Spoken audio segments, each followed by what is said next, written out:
Capítulo 4. Forjando masculinidades. Introducción. El propósito de este capítulo es explorar el fútbol como un conjunto de instituciones, prácticas y representaciones en las cuales se constituyen formas de masculinidad a menudo en una relación recíproca y mutuamente constitutiva con referencias de nacionalidad.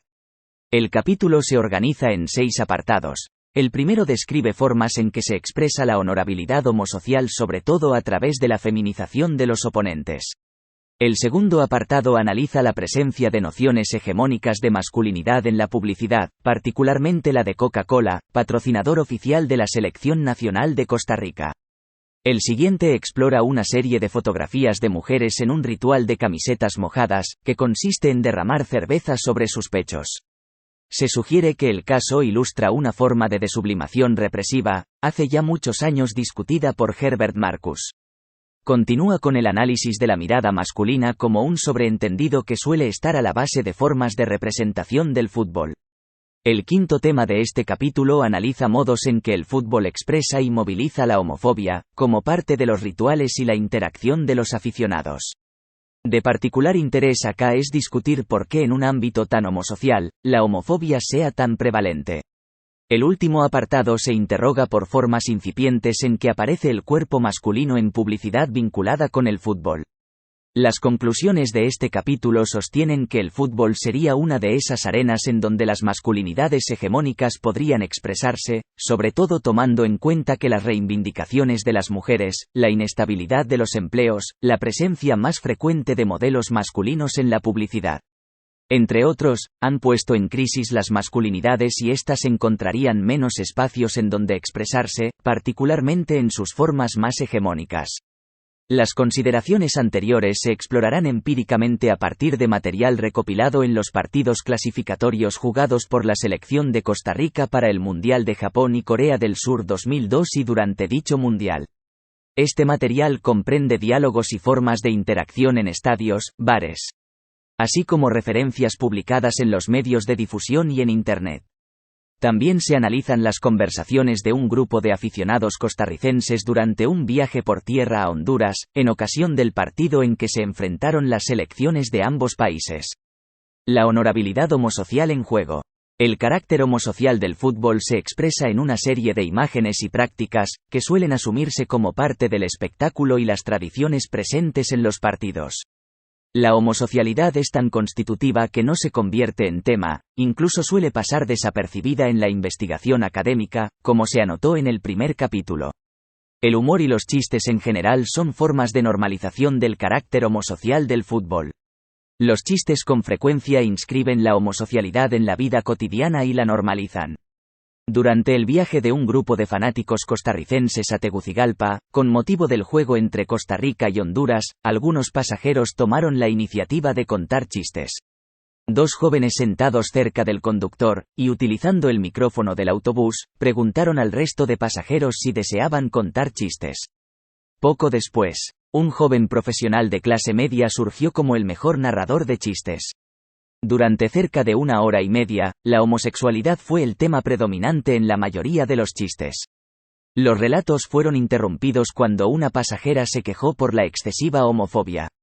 Más privadamente, un pequeño grupo de pasajeros, sentados junto al chofer, contaron relatos sobre sus propias experiencias sexuales con prostitutas. La noche anterior, la excursión se había detenido en Managua. Y algunos de ellos narraron también sus aventuras sexuales en aquella ciudad. 2 de ellos fueron a bailar a una discoteca y, más tarde, en la noche, invitaron a 2 mujeres al hotel.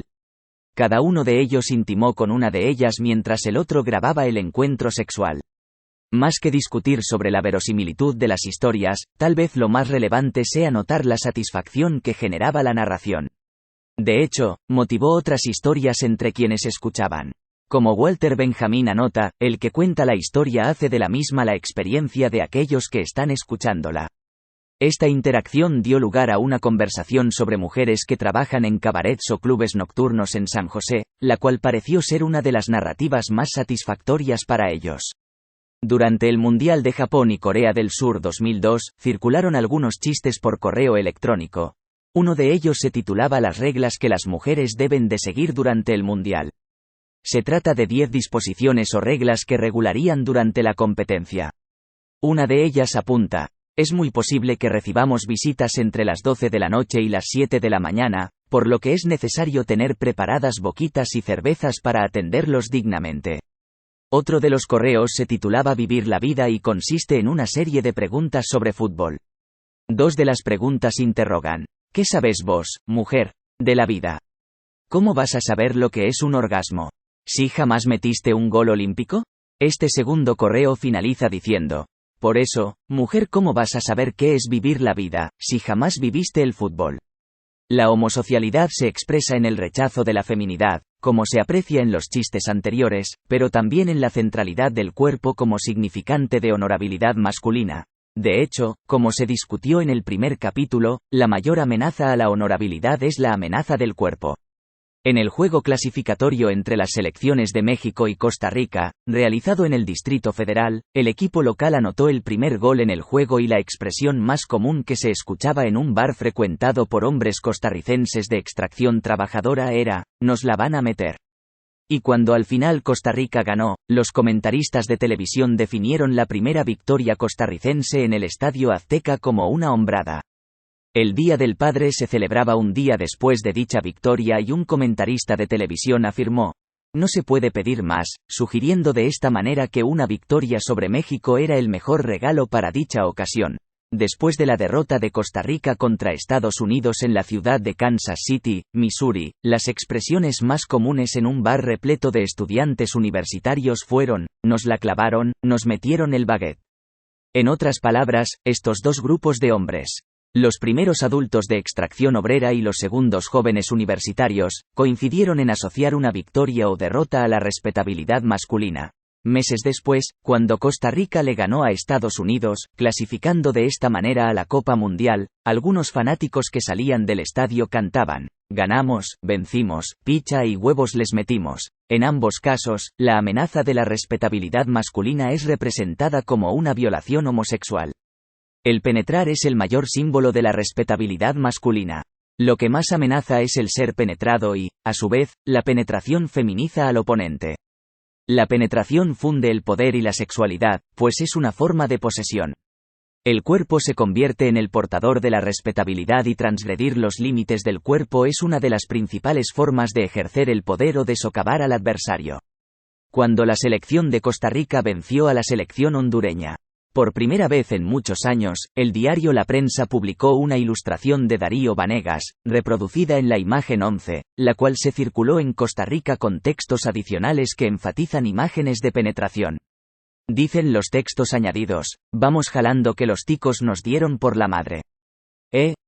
Los ticos me la metieron pelada 3-2. Sí, solos 2 pudimos meter. Ya que los tipos nos clavaron 3, estoy muy bravo porque perdimos». Lo más relevante es que los autores de este cambio desearían ver a los jugadores hondureños aceptando que fueron penetrados, reconociendo pues que su honorabilidad fue puesta en entredicho.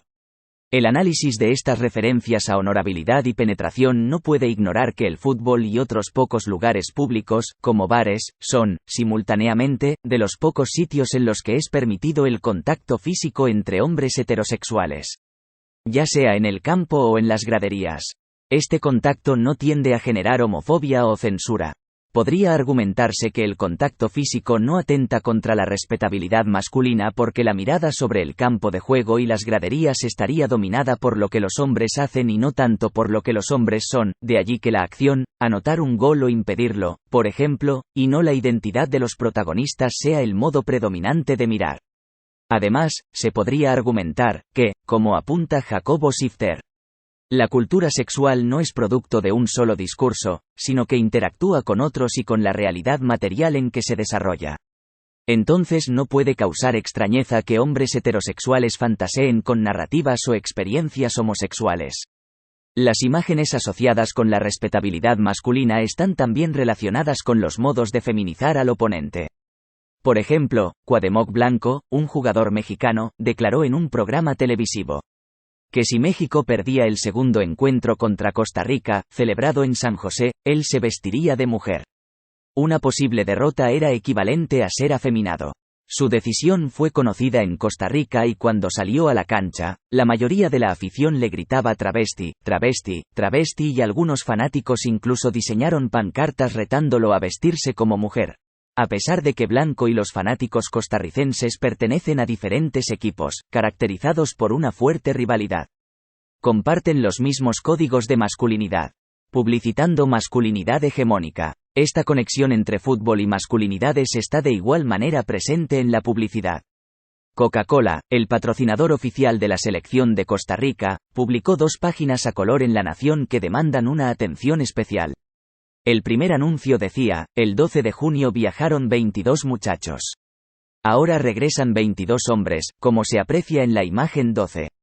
Este anuncio se refiere a la selección nacional sub-20.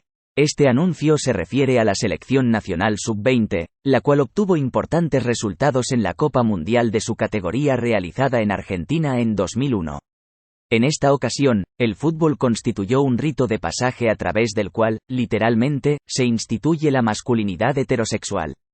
Una victoria en el extranjero es interpretada como el pasaporte a la identidad masculina adulta. El segundo anuncio es reproducido en la imagen 13. Y exhibe una suma en la que cerebro más corazón más huevos, testículos, representa la selección nacional. Esta definición aritmética es seguida por el siguiente texto. Costa Rica, te llevo en el alma y cada día te amo más. Si en el primer caso, el fútbol es un rito de pasaje en la construcción de la masculinidad, en el segundo, la hombría, identificada por un par de huevos, es una precondición del éxito en el fútbol. A su vez, ambos anuncios muestran, en el extremo inferior derecho, un logotipo de Coca-Cola que podría ser leído, sin que ello sugiera que su diseño se trató de una decisión necesariamente deliberada, como un espermatozoide. Es decir, tanto en el componente verbal como en el gráfico hay una enorme saturación homosocial y masculinista, lo cual reitera la relación mutuamente constitutiva entre masculinidad y fútbol. Una consecuencia crucial de estos anuncios es que introducen imágenes claves de masculinidad hegemónica en la esfera pública, sin que genere mayor discusión. Asimismo, traducen al sentido común lo que en una esfera pública más crítica podría ser un tópico de controversia. Tanto Coca-Cola como McCann Erickson, la agencia de publicidad que diseñó los anuncios, no consideraron estas imágenes como ofensivas. En su lugar, pensaron en ellas como una forma de compartir la celebración nacional producto de algunas victorias en el extranjero. Tampoco los editores de La Nación encontraron reparos para reproducir estos anuncios. La prevalencia de imágenes de hipermasculinidad en los discursos asociados al fútbol ha estado presente a lo largo de los años y hasta muy recientemente ha sido tema de discusión. Formas hegemónicas de masculinidad han sido puestas en duda no solo como consecuencia de los movimientos feministas, de la incorporación de la mujer al trabajo remunerado y al incremento de estas en la educación superior, sino también porque los derechos de las mujeres se han traducido en legislación, procurando prevenir la violencia doméstica y el acoso sexual dentro del trabajo. Como consecuencia de ello, por ejemplo, el número de casos de violencia doméstica reportados pasó de 5.023 en 1996, año en que estas leyes fueron aprobadas, a 15.336 en 1997 y a 32.643 en el 2000. Lo anterior ha significado una fuerte amenaza para las prácticas hegemónicas masculinas asociadas con la violencia física y simbólica, consideradas hasta hace poco como naturales. En este contexto, el fútbol en un espacio cultural en el que aún se pueden expresar y reproducir ciertas formas de hipermasculinidad sin que sean objeto de censura. Desde un punto de vista metodológico, estos anuncios publicitarios muestran continuidades con las narrativas interpersonales empleadas para representar la masculinidad. Ello no sugiere que las imágenes cotidianas de hipermasculinidad sean consecuencia de discursos públicos. Pero sí ilustra traslapes entre imágenes que circulan en ámbitos públicos e interpersonales y la necesidad de complementar la deconstrucción de discursos, un interés frecuentemente presentado en los estudios literarios, y el análisis de la vida cotidiana, un campo de estudio más común en la antropología y otras ciencias sociales. Desblimación represiva. La dimensión homosocial del fútbol no puede interpretarse como una ausencia de las mujeres. Algunas investigaciones han mostrado que la comercialización creciente del fútbol incorpora de manera creciente a capas medias entre quienes siguen con atención los avatares del fútbol en los estadios o a través de los medios de prensa. Esta incorporación de las capas medias ha implicado también una mayor presencia de mujeres. En general, la comercialización del fútbol y su fuerte presencia en los medios, sobre todo en la televisión, lo ha convertido en espectáculo. Lo que generalmente no se discute es si esta mayor presencia de las mujeres altera el carácter homosocial asociado al fútbol. Uno de los materiales más sugerentes que circuló por Internet después de la clasificación de Costa Rica fue un grupo de 7 fotografías en que un hombre derrama cerveza sobre los senos de 7 mujeres jóvenes vestidas con tops, como puede apreciarse en la imagen 14. El encuadre de las fotografías da la impresión de que se trató de una especie de desfile. En un lugar público, donde un grupo de hombres las mira, es decir, no se trató de una actividad espontánea. Mientras tanto, ellas parecen manifestar una cierta autocomplacencia. ¿Significa esto un gesto emancipador o transgresor de las mujeres en el contexto de las celebraciones futbolísticas, a menudo comparadas con un carnaval? Por una parte, estas imágenes parecen indicar un cambio generacional respecto al modo de relacionarse con el cuerpo y la sexualidad femenina. Hay un acento celebratorio construido en torno a la seducción que, por ejemplo, no estuvo presente durante la clasificación de Costa Rica al Mundial de Italia 90. En este sentido, estas imágenes serían expresión de una ruptura en la forma en que aparece el cuerpo femenino, a lo mejor surgida por imitación de las competencias de camisetas mojadas que suelen celebrarse en Estados Unidos. Los concursos de camisetas mojadas se han vuelto comunes. Algunos bares, ciertos días a la semana, organizan este tipo de actividades. Inclusive el programa Wild On, difundido por el canal de cable y Entertainment Television, presentó en su edición del 15 de septiembre de 2004, un concurso de camisetas mojadas en Playa de Tamarindo, Guanacaste, provincia de Costa Rica. En esa edición, que irónicamente coincidió con el día de celebración de la independencia, un grupo de muchachas se disputaban el primer lugar mientras una audiencia masculina convertía el concurso en espectáculo. Wild On es un programa en el que se visitan playas o centros nocturnos en que lo exótico de tierras lejanas se sexualiza, una versión contemporánea de los relatos de viajeros de siglos pasados ahora insertos en la actividad turística. La audiencia de Wild On es sobre todo estadounidense, aunque por el auge del cable también pueden ser vistos en Costa Rica y posiblemente en otros países latinoamericanos. Por otra parte, estas mismas imágenes podrían ser interpretadas como una continuidad de la mirada masculina, la cual vuelve espectáculo el derramar cerveza sobre los pechos de mujeres jóvenes. Incluso se podría afirmar que el cuerpo deseante en estas imágenes no es tanto el femenino cuanto que el masculino, el cual, metafóricamente, eyacula sobre cuerpos femeninos. La diversidad de interpretaciones de estas imágenes no debe causar extrañeza. Bien se puede afirmar que dicha diversidad ilustra que todo enunciado es multiacentuado. Es decir, todo texto está cruzado por varias significaciones, dependiendo de múltiples factores, entre los cuales cabe citar las imágenes mismas, la situación en que dichas imágenes son observadas y de quienes observan. No hay, pues, una única o correcta respuesta a la pregunta ¿qué significa esto? El debate se plantea no entre una interpretación equivocada y una correcta, sino entre actores que se disputan la legitimidad de una interpretación. Una ilustración no solo describe, sino que también participa en la construcción de aquello que es representado. Pese al reconocimiento de la diversidad de lecturas, puede decirse que estas imágenes movilizan significados articulados en dominancia, es decir, algunos tienen más importancia que otros. Tanto el acto de derramar cerveza como el de registrarlo en una fotografía se originan en una mirada masculina. Esta les da significación al traducir el acto en espectáculo.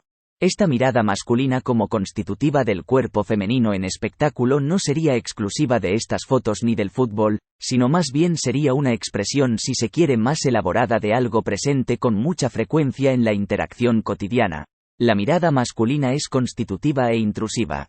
En uno de sus últimos libros, Pierre Bourdieu sugiere que la dominación masculina, la cual constituye a las mujeres como objetos simbólicos, cuyo ser es el ser percibido, tiene el efecto de mantenerlas a ellas en un estado de permanente inseguridad corporal, o más precisamente de dependencia simbólica.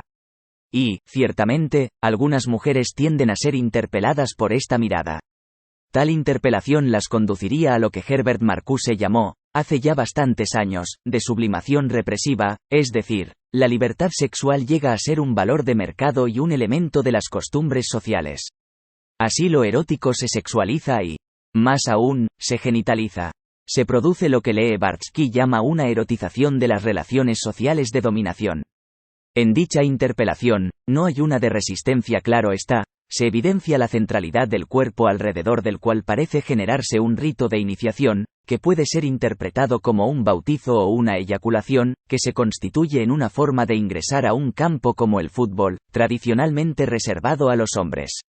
La mirada masculina como constitutiva del espectáculo no solo se evidencia en el sitio en que ocurrió el espectáculo, sino que también se expresa en el modo en que se toman las fotografías. El encuadre de las fotos se construye de modo tal que éstas interpelan directamente al espectador de forma tal que la seducción reemplaza a la retórica, en la medida en que no hay transición entre la imagen y el espectador, como suele ser también típico en el discurso publicitario. El espectador está expuesto a imágenes de deseo, que pretenden saciar sus carencias como sujeto inconcluso. El sobreentendido, la mirada masculina constituye el fútbol en espectáculo. El fútbol como espectáculo suele constituirse desde una mirada masculina. Este es uno de los sobreentendidos que la investigación pocas veces ha advertido. Las apelaciones a rivalidades entre clubes, ya sean nacionales como internacionales, así como las disputas entre selecciones, tienen en común que tanto las formas de construir solidaridades como de representar al adversario suponen una cierta mirada masculina. Incluso se podría argumentar que la creciente incorporación de las mujeres al fútbol no necesariamente ha alterado en forma radical dicha mirada masculina, la cual se internaliza en formas de representaciones y prácticas, y se asume por lo común como la mirada. En 2005, por ejemplo, durante la fase clasificatoria rumbo al Mundial 2006, Costa Rica había perdido los 2 primeros partidos y ello produjo un desencanto entre la afición.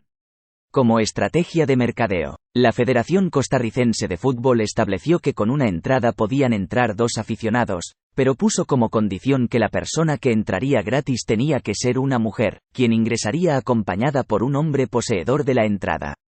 Esta decisión produjo reacciones entre quienes participaron en Sensación Deportiva, un programa de radio mencionado en capítulos anteriores. Uno de los participantes en el programa manifestó: "Uno espera que ese 2x1 se respete de una forma completamente clara, que van entrando 2 con una sola entrada". Otro agregó: "Solo falta que esos dirigentes que dijeron de que la entrada es 2x1 con una mujer que no especificaron si es la querida, la novia o la doña".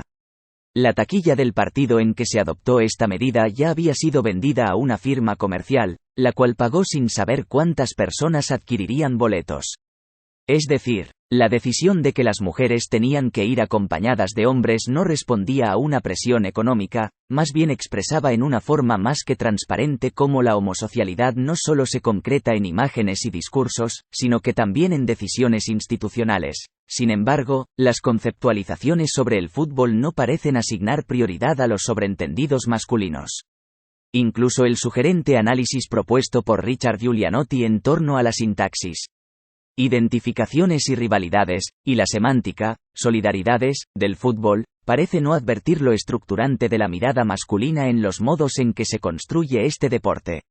Al enfatizar que existe una mirada masculina que tiende a estructurar el fútbol como espectáculo, no se insinúa que las masculinidades sean homogéneas ni absolutas.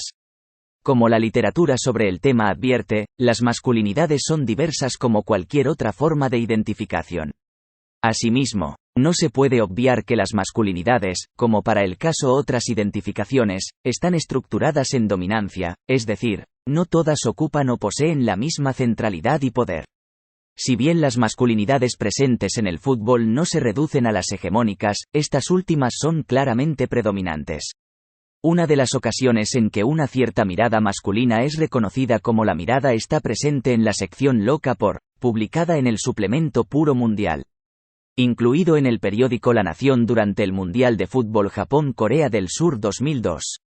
Loca por se incluía en la última página y, por lo general, exhibía una mujer considerada atractiva observando partidos de fútbol. Cada día, una aficionada a diferentes selecciones era fotografiada. Loca por reelabora una conocida imagen que asocia a las mujeres con la locura, aunque también loca se entiende como mujer ardiente. Loca es, además, una forma de descalificar a los homosexuales. En este caso particular, las mujeres que aparecen están locas por un jugador. Una de las fotos, por ejemplo, se refiere a la actriz italiana Monica Bellucci, quien es caracterizada como la tifosa más apasionada de la escuadra azzurra. Tiene 34 años, mide 1,77 metros y es dueña de unas medidas casi perfectas, 8'9", 6'0", 8'9". Después del partido Brasil-Costa Rica, cuyo resultado eliminó a Costa Rica, la sección loca por presentó una aficionada brasileña, acompañada del siguiente comentario: Brasil. En la cancha una lección de fútbol. En las gradas, una cátedra de belleza y cadencia. Esta seguidora de la selección auriverde irradió encanto y se convirtió en un imán que atrajo obligatoriamente las miradas. Cuentan que al final del partido, más de un tico se acercó a intercambiar un abrazo fraternal con la garota, quien los premió con doble beso en la mejilla. En estos ejemplos empieza a emerger algo que parece ser constante en las narrativas de masculinidad y fútbol. El texto está escrito de tal modo que la mirada masculina sobre las mujeres adquiere condición de universalidad y se obvia que es formulado por alguien. No se dice de quiénes son las miradas, pero se asume que son miradas masculinas. Ello tendería a generar al menos dos consecuencias. Por una parte, hay una legitimación de la autoridad del enunciador, es decir, el sobreentendido autoriza a una voz masculina a determinar en qué consiste la belleza femenina. En segundo lugar, se participa en la formación de un canon de qué es la belleza femenina. El proceso de significación que hace posible el sobreentendido es clave para comprender el texto y, lo que es más relevante es que dicho sobreentendido no es a menudo motivo de discusión o análisis. Otro ejemplo vuelve sobre el mismo modo de narración: Corea del Sur. La selección coreana ilusionó a sus seguidores. Esta joven cayó seducida por el fútbol y, a la vez, nos hechizó. No sabemos su nombre, no importa. Ya lo escribió Shakespeare. ¿Qué hay en un nombre? Una rosa, aunque rosa no le llamaran igual de dulce olería. De nuevo, permanece en silencio a quienes hechizó la coreana. Hay un nosotros, que nombra un etos masculino que se asume como dado. Estos ejemplos ilustrarían cómo modos de mirar masculinos se naturalizan como la mirada, es decir, una especie de principio ordenador y jerarquizante del entorno. Como ocurre también en narrativas sobre nacionalismo. Estas no requieren justificar cómo se autoatribuyen el poder de nombrar y calificar. Estos ejemplos a lo mejor anodinos ilustran, además, cómo se construye poder simbólico en la vida cotidiana, en aspectos a lo mejor a primera vista intrascendentes, pero como Roland Barthes mostró hace ya varias décadas, aquello que en apariencia no es político está investido de poder. De hecho, uno de los rasgos comunes en las fotografías es que las mujeres son destacadas por lo que son. Y no por lo que hacen. Son aspectos de su cuerpo lo que llama la atención de un enunciador que permanece innombrado, pero capaz de nombrar y calificar la belleza. Es también relevante examinar cómo las narrativas masculinas posicionan a las mujeres respecto al fútbol. Locas por. Presentó a dos mujeres costarricenses en los siguientes términos: las a que si adivinan con quién ha pasado las últimas noches la despampanante modelo Priscila Barrantes. Claro que sí. Ella casi no ha cerrado los claros ojos por estar viendo el mundial. Y nosotros los mortales pensábamos que esas musas dormían plácidamente para mantenerse bellas. Cindy Alvarado sufrió con la eliminación de Costa Rica. Como todos, siguió el partido ante Brasil de principio a fin, derramó una que otra lágrima, y sumó su voz a la de los conocedores en la materia. Duele perder así, pero creo que dejamos una grata impresión en el mundial, pues demostramos que sabemos jugar buen fútbol.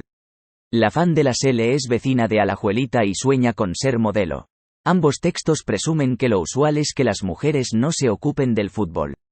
Pero al hacerlo, se vuelven noticia.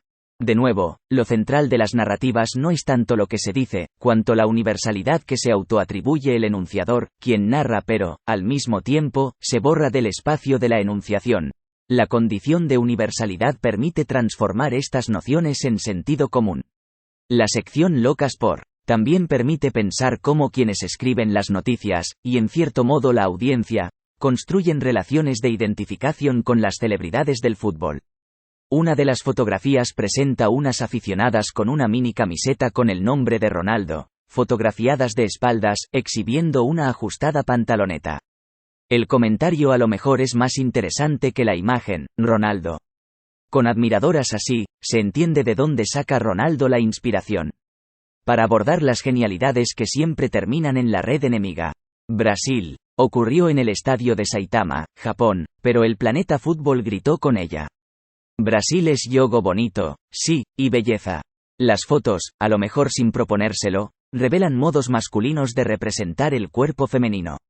Resalta, por ejemplo, el predominio de un modo de ver en que ciertas partes del cuerpo, nalgas, pechos, tienen un protagonismo central. Más que mujeres, estas fotos tienden a retratar órganos. Una práctica ciertamente generalizada y genitalizada. En la última edición de dicho suplemento, se incluyeron todas las imágenes publicadas durante el mes, a petición, para todos los amantes de las locas.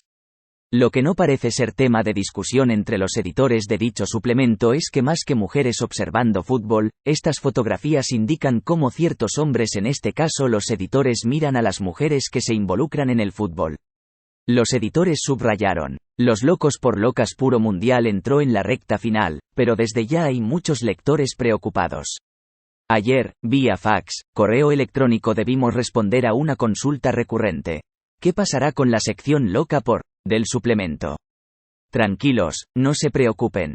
Ya estamos pensando en el futuro. Una pista: habrá locas para los locos. Los editores atinan a reconocer al final del mundial que, además de haber presentado las locas por el fútbol, la sección ha dado cuenta de la locura de los hombres. Se trata de una locura que remite al fútbol, y a través de este a los modos en que las masculinidades hegemónicas viven y representan la heterosexualidad. Los locos son los aficionados, pero de alguna manera quienes producen la sección se incluyen en esta forma hegemónica de heterosexualidad. Estas imágenes parecen indicar que los modos en que los periodistas construyen esta sección más que derivar de cierta perspectiva profesional. Por ejemplo, la noticiabilidad sobre el mundial expresa sus propias fantasías masculinas. Las masculinidades hegemónicas nombran sin ser nombradas, quienes enuncian se excluyen del plano de la enunciación. Aquello pues considerado como la norma no se nombra. Locas por, más que un hecho noticioso, según la jerga periodística, evidencia cómo se funden masculinidades y periodismo deportivo, tanto que no es tema de discusión, es decir, se naturaliza, se asume como dado. Las masculinidades hegemónicas parecen pesar más que la condición de periodistas, pues pese a que existe una tendencia hacia una mayor incorporación de las mujeres en las celebraciones del fútbol, en el caso del periodismo deportivo se trata de una sección marcadamente atendida por periodistas varones. El periodismo de deportes sería un referente que aún sigue siendo marcadamente masculino. Mientras el periodismo, como otras profesiones y en general la enseñanza universitaria, han experimentado una considerable presencia y éxito de las mujeres, el periodismo de deportes es una de las pocas secciones de una sala de redacción en que los varones son mayoría. En contraste con noticieros de radio y televisión dirigidos por mujeres, las secciones de deportes aún son un coto masculino en donde habría una cierta resistencia a la presencia de estas y más aún a su liderazgo profesional. Es decir, habría una cierta homología entre lo que se observa con frecuencia en el estadio, en donde los hombres predominan, y lo que se puede observar en las secciones de deportes, en las cuales también los hombres son mayoría. El periódico Al Día, propiedad del Grupo Nación y fundado en 1995, es posiblemente el proyecto periodístico más exitoso en términos de ventas durante los últimos años en Costa Rica. Un estudio exploratorio de la oferta de contenidos muestra que en un día típico, el día martes 23 de octubre 2003, los deportes representaron 2/3 de los contenidos de Al Día. Al Día ha visto un incremento considerable de ventas que, incluso los días lunes, cuando el fútbol predomina, supera a La Nación. La composición de la redacción es reveladora, pues hay tantos periodistas en deportes como en nacionales, pese que esta última sección incluye temas tan variados como política, economía, salud o educación. Los lunes la sección de deportes contiene 24 páginas. Y los demás días se imprimen entre 8 y 12 páginas del mismo tema. La propuesta de Al Día es la de un nuevo viejo periodismo, en que el éxito en ventas se apoya sobre todo en el predominio del fútbol en su oferta informativa. Homosociabilidad y homofobia. El fútbol, como se ha afirmado en varios capítulos, es una de las actividades en que se articulan de modo más efectivo imágenes de masculinidad y nacionalidad, las cuales se funden o combinan, de modo que es difícil distinguirlas. Estas imágenes no solo están presentes en prácticas culturales de grupos de aficionados en el estadio o en bares, sino, también, en discursos que circulan en los medios de difusión, incluido Internet. Esta sección explora algunos ejemplos que circularon durante el Campeonato Mundial. La tesis principal que se procura avanzar es que estas articulaciones, en y a través del fútbol, tienden a normalizar o naturalizar formas específicas de nacionalismo y masculinidad, las cuales se vuelven hegemónicas en la medida en que se insertan en repertorios de la cultura popular y no suelen ser objeto de debate. Uno de los casos más elaborados en que fútbol, masculinidades y nacionalidades aparecen fusionados es una presentación en PowerPoint titulada Si eres tico, la cual conjuga imágenes y texto. A continuación se transcribe el texto. Te voy a hacer una pregunta: ¿qué sientes al ver esta camiseta? De la selección nacional. Orgullo, alegría, felicidad, pasión, esperanza. Si eso es así, de seguro viste paso a paso este largo camino que inició hace mucho tiempo, haciéndonos sufrir en múltiples ocasiones. Sin embargo, hoy tenemos 0-0.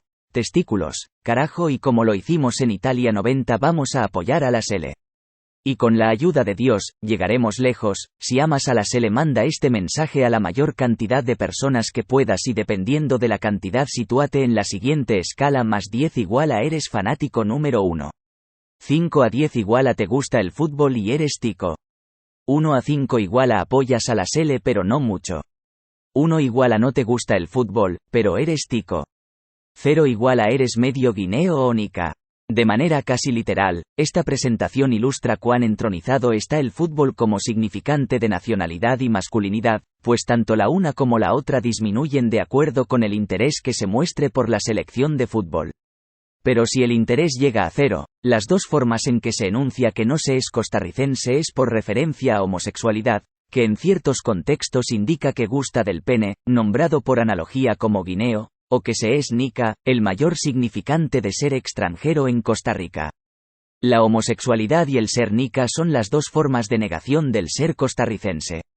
Ambas son formas o significantes empleados para representar el sentido de lo diferente y ajeno. Imágenes homofóbicas y xenófobas se articulan, se movilizan y se vuelven vida cotidiana a través del fútbol y el Internet. La descalificación del otro, o del oponente, suele recurrir a la imagen sexualizada de la homosexualidad, la cual simboliza debilidad y refuerza el poder de quien posee al homosexual. Penetrar da poder y si se penetra a otro hombre implica aún más poder. Dos imágenes que circularon en Internet durante el último mundial pueden ser reveladoras.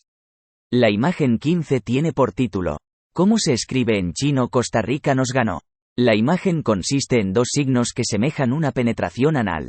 Dicha imagen simbolizaría cómo en un lenguaje verbal empleado en China se representaría la derrota ante Costa Rica. Se trata de una proyección identificatoria, es decir, los aficionados de la selección de Costa Rica proyectan cómo desearían que los aficionados chinos se autopresentaran. La satisfacción consiste en que los chinos reconozcan la derrota de su selección. Como una penetración, el poder fálico es ejercido por los costarricenses, quienes representan el triunfo como una penetración. Penetrar es poder y avergüenza al oponente. Una de las formas más recurrentes de representar poder es poseyendo el cuerpo de otros hombres. Penetrar es una forma de manifestar y acumular poder. La imagen 16 presenta a unos jugadores argentinos en una pose considerada afeminada y protegiéndose los genitales mientras hacen una barrera. La fotografía se mofaba del fracaso de la selección de Argentina en el Mundial 2002, en donde llegó como selección favorita y fue eliminada en la primera ronda. La fotografía circuló con distintos títulos: ¿Por qué perdió Argentina? La foto gay del Mundial y la barrera más afeminada. Ser afeminado y triunfar son opuestos, sería la moraleja. Unos días después circuló una versión modificada de la misma imagen, titulada La foto gay del Mundial, versión mejorada, en que se agrega carteras a los jugadores. Estas fotos de jugadores argentinos parecen al menos construirse en torno a la incompatibilidad entre el ser competitivo y el ser afeminado, de lo cual se seguiría que el ser afeminado rivaliza con las posibilidades de triunfar. El triunfo radicaría en la virilidad y sería un rasgo de las masculinidades hegemónicas. De hecho, uno de los correos en que circulaba esta foto agregaba, y así piensan ser los campeones. Ja ja ja ja. La prevalencia de referencias a homosexualidad en un contexto homosocial como es el fútbol podría interpretarse en al menos dos sentidos. Por una parte, al ser el fútbol una práctica marcadamente homosocial, las formas de marcar la honorabilidad y de ejercer poder se hacen desautorizando la masculinidad heterosexual de los otros. Desde el siglo XIX, como George Mosse ha mostrado, la homosexualidad se convirtió en la antítesis de la honorabilidad. Charles Taylor ofrece una reseña interesante del concepto de honor, sugiriendo que este es un concepto premoderno que estuvo vinculado a jerarquías sociales asumidas como dadas sin mayor problema. La consideración moderna de que todos los seres humanos son iguales, al menos como proclama, introdujo el concepto de dignidad, el cual tendría aplicación universal independientemente del lugar que ocuparan las personas en las jerarquías sociales. Así, cualquier persona podría ser llamada señor o señora. Honor, sin embargo, parece predominar en las relaciones homosociales del fútbol. Es posible que honor prevalezca pues, en general, la referencia a honorabilidad en el fútbol está asociada al cuerpo, y este, más que ser percibido como resultado de una cierta cultura, se asume como natural. De allí, las ofensas presuponen que los códigos de honorabilidad serían inalterables y, consecuentemente, quien es ofendido le resulta difícil no sentirse interpelado. La honorabilidad no sería pues exclusiva del fútbol, más bien en el fútbol se expresaría quizá de un modo bastante transparente prácticas y representaciones extendidas en diferentes dominios. En segundo lugar, como la investigación reciente sobre masculinidades ha concluido, si hay algo que amenaza las masculinidades hegemónicas es la asociación con feminidad. Nancy Chodorow ha mostrado que la constitución de la masculinidad se conforma en un proceso de separación con la figura materna, encargada de cuidar del bebé. Sobre todo cuando la figura paterna suele estar ausente, como ocurre a menudo, los primeros contactos del bebé son con la figura materna, de allí que el proceso de individuación radique en la separación de dicho vínculo. Así, el ser hombre radica en no ser mujer, en separarse de la figura materna. Ello obliga, en ciertos contextos, a exacerbar aquellos atributos considerados masculinos a fin de garantizarse una presentación pública masculina, al tiempo que se expulsa aquello considerado femenino. Ahora bien, como apunta Laura Chacón, si la masculinidad se reduce al desapego del cuerpo materno, pierde la posibilidad de desarrollar la instancia del fútbol como significante de la virilidad, que no solo une a los hombres, sino que también los construye. En una perspectiva similar, John Swain sostiene que el fútbol es un significante clave de la masculinidad exitosa y sus prácticas son una influencia decisiva en las masculinidades hegemónicas. Swain analiza cómo el fútbol es decisivo en la conformación de masculinidades en la edad escolar. Los varones emplean el fútbol como una forma de construir, negociar y actuar sus masculinidades. Para Juan Carlos Volnovich, la distancia corporal es un rasgo central de la relación entre padre e hijo. En ese contexto tal vez, la identidad masculina tradicional que el fútbol aporta no sea otra cosa que el grito de protesta con el que el cuerpo a cuerpo intenta rellenar un hueco. Disimular ese vacío, compensar esa distancia que el patriarcado impone entre el cuerpo del padre y el cuerpo del hijo. Inversamente, como David Coltrane ha argumentado, en sociedades en donde los hombres participan en el cuidado de los niños, las manifestaciones de hipermasculinidad tienden a disminuir, pues la expresión de afecto no se identifica como un atributo exclusivamente femenino. El temor a la pérdida del propio equipo también se representa por referencia al cuerpo. En una corta secuencia de imágenes que también circuló en Internet se simboliza qué pasaría si la selección fracasara. El título es "O gana la sele, o me cuelgo de las bolas". La siguiente imagen de la secuencia es un hombre cuyos testículos aparecen sujetados por una prensa mecánica, simulando estar colgado de las bolas. Esta imagen parece evocar lo que la literatura psicoanalítica llama complejo de castración, es decir, una angustia motivada por la amenaza de la mutilación genital. Dicha angustia indicaría que una derrota de la selección, la imagen circuló justo antes del partido frente a China, amenaza el falo, referente último de virilidad y constituiría una herida narcisista, pues la autoimagen de hombría se sustenta grandemente en triunfos futbolísticos, se trataría de la mayor forma de humillación. Ya casi al final del Mundial, el 27 de junio, circulaba un correo electrónico cuyo título era La selección perfecta. El encuadre de las fotografías enfatiza los senos de las jugadoras y se agrega el símbolo de Playboy en sus calzones. Llama la atención que la ilustración recurra, como en la imagen 14, a humedecer las camisetas para resaltar los senos. El mensaje que contenía estas imágenes concluía: con esta selección de fútbol muchos creen que tal vez le hubieran ganado a Brasil. En este ejemplo, se recurre a la idea de feminizar la selección y con ello a la nación. Lo cual parece indicar que la conexión entre género y nacionalidad a través del fútbol es cambiante, pues en ocasiones las imágenes se construyen por referencia a masculinidades y en otras, como la presente, a feminidades. En este caso, como en muchas otras no exclusivas del fútbol, predomina la mirada genitalizada del cuerpo femenino. De hecho, más que cuerpos, se trata de partes del cuerpo, lo cual, como se verá más adelante, parece diferir de la mirada femenina del cuerpo masculino. Una imagen aún más sugerente de representación del cuerpo femenino en el contexto del fútbol es la que lleva por título La verdadera razón de por qué Brasil ganó a Turquía. Dicha imagen consiste de dos fotos que comparan una mujer brasileña y dos mujeres turcas. La mujer brasileña celebra el triunfo de su equipo acompañada de dos hombres, al tiempo que con su mano derecha se descubre uno de sus senos. Mientras tanto, dos mujeres turcas, cuyo rostro está rodeado por el pañuelo que suelen usar quienes profesan el Islam, agitan una bandera turca y otra japonesa, como se aprecia en la imagen 17. Esta imagen recurre a la identificación de fútbol y masculinidad, pero agrega algo que la imagen anterior no contenía. La sexualidad de las mujeres brasileñas es contrastada con el recato de dos mujeres musulmanas, seguidoras de Turquía. Ambas fotografías parecen haber sido captadas por una mirada que no es ni latinoamericana, ni tampoco musulmana. Es decir, habría una relación de exterioridad, que presenta a estas mujeres, pese a sus diferencias, como lo exótico, aquello que se separa de la norma, ya sea por transgresión o recato. La norma sería el referente de quien construye la imagen. El atractivo de las mujeres habría constituido un incentivo para el triunfo de Brasil. Estas mujeres no serían el símbolo nacional, las guardianas de la continuidad e inmutabilidad de la nación, como George Mosse ha notado en narrativas nacionalistas. Más bien, serían objeto de consumo por una mirada presumiblemente civilizada, la cual se situaría más allá de la sensualidad de las brasileñas y del fanatismo religioso de las turcas. Acá vuelve nuevamente la mirada masculina como otorgadora de sentido del espectáculo del fútbol, representando el cuerpo masculino. Hasta ahora el análisis de las formas de representación del cuerpo femenino ha sido el principal tópico de este capítulo. Queda discutir, aunque de manera muy preliminar, cómo las mujeres representarían el cuerpo masculino.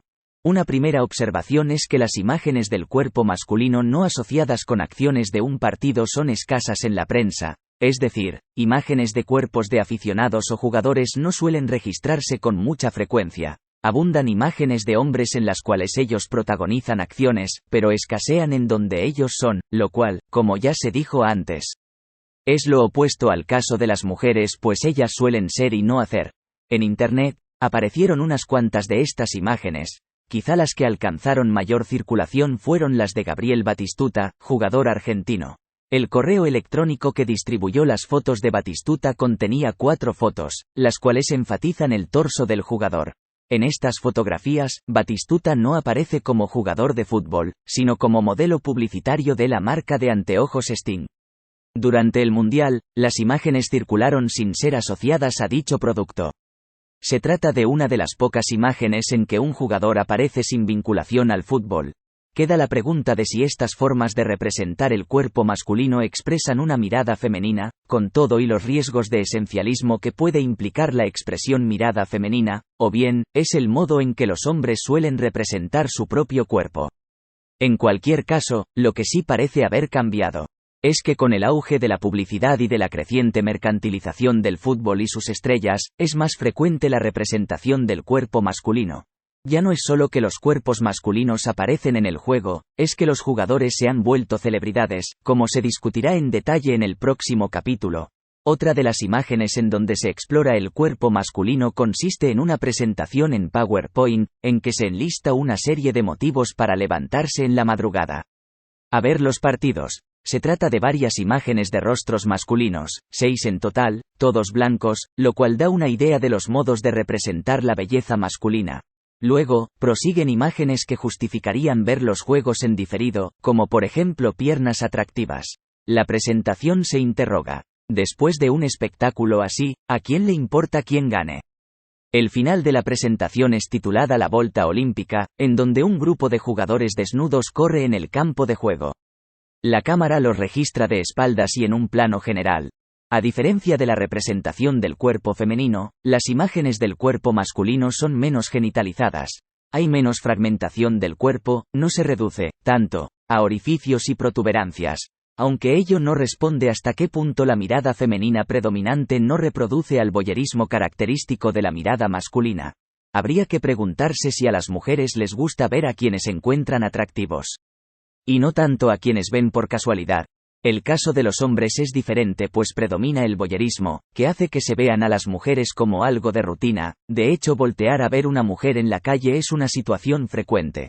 Conclusiones. Este capítulo ha procurado ilustrar la centralidad del fútbol en la constitución de masculinidades. Se han examinado ejemplos de cómo formas de homosocialidad, homofobia, honorabilidad, entre otras, se movilizan en conversaciones cotidianas y en discursos mediáticos. Por lo común, el análisis del discurso de los medios en torno al fútbol se ha concentrado en textos periodísticos, pero los ejemplos discutidos en esta oportunidad ilustran cuán importante es considerar también la publicidad y el Internet, sobre todo porque ofrecen formas más visuales de representación, en donde las imágenes de masculinidad tienen un lugar protagónico.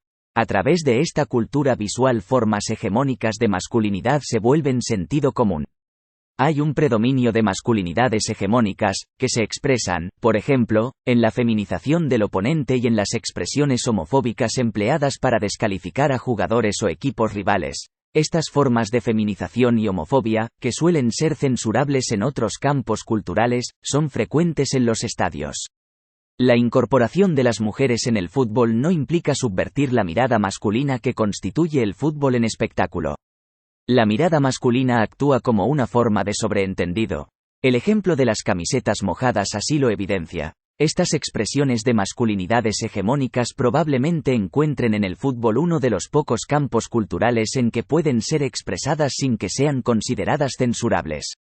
El reconocimiento de la hegemonía de ciertas masculinidades no ignora que haya otras formas de vivir las masculinidades en el fútbol. Pero enfatiza que las primeras son claramente predominantes, aunque ello no implica una concepción reproductivista del poder. El fútbol, al tiempo que se comercializa, convierte al cuerpo masculino en objeto de deseo, lo que podría expresar formas no hegemónicas de masculinidad. Ciertas formas de homoeroticismo empiezan a ser frecuentes en las culturas del fútbol. Quizá sea demasiado pronto para contestar si esta conversión de los hombres en objetos del deseo debilita las masculinidades hegemónicas.